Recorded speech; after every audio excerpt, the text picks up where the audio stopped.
The US being in NATO is great for our economy. There's a lot of propaganda about the US needing to leave the alliance, but we make so much money from it and it affects the average worker in a good way. The US gets $200 to $400 billion every year of foreign direct investment from its NATO allies, and a good chunk of that goes into manufacturing. Last year in 2023, 41.2% of that $227 billion we got from our allies, totaling over $85 billion, went to American manufacturing. Japan is our largest investor, followed by Canada and then Germany, United Kingdom, and believe it or not, the Netherlands. You might be thinking, Japan's not in NATO. No, but they are a NATO global partner, so it's the next best thing. Here's the crazy thing. Europe has put $3.4 trillion of total foreign direct investment into this country. Almost $1 trillion came from Asia and the Pacific, but that's mainly Japan. We get a little bit of foreign direct investment from China, but we've curtailed a lot of it because we don't agree with a lot of their practices. And if you're worried about countries owning too much US land, look at this chart. Just over 3% of all US agricultural land is owned by foreigners,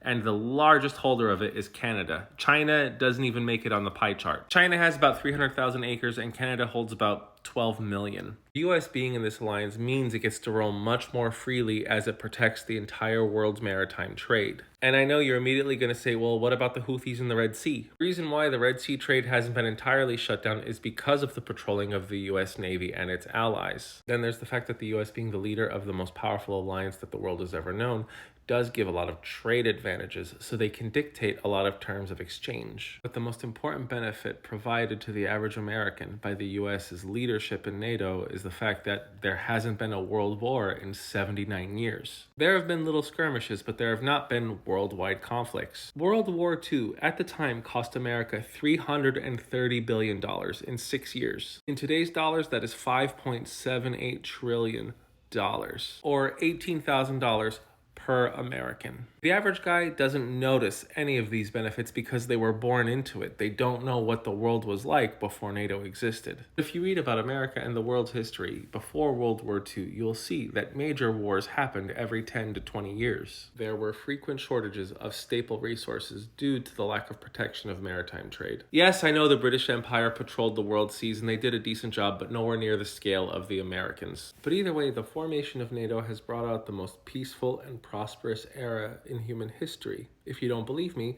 please feel free to read what life was like in the 30s or even the 20s or even before World War I. I am the Geo Hussar, and tell me what else you'd like to know.